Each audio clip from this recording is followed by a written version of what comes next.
So lawsuits take a long time, even before you file the lawsuit. In other words, one of the things that we want to do, if we can, before we even file a lawsuit, is try to make sure that you've received all the medical treatment that you need and you've gotten back to the point where you were before you were injured.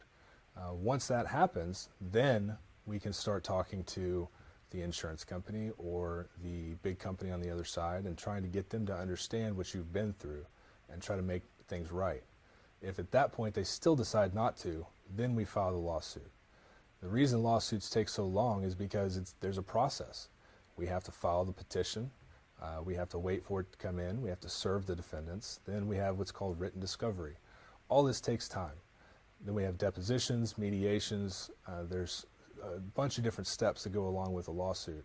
So it's not just one of these deals where we call the insurance company and say, hey, you owe us $50,000, and they say, sure, we'll write you a check. That's usually not what happens.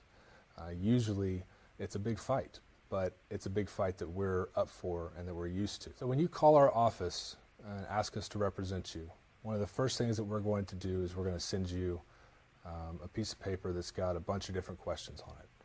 Those questions are going to be anything from your educational history to your work background, but more importantly, it's going to be about your injuries and your medical records and the doctors that you've seen up to that point. When you come in to see us, we're going to want to see any of that documentation that you have. We also want to see those pictures. Again, those pictures are going to be very, very critical to your case. So bring medical records if you have them.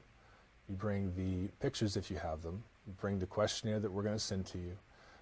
And really, most importantly, is be prepared to come in and have a real conversation and tell us about your case and tell us your story.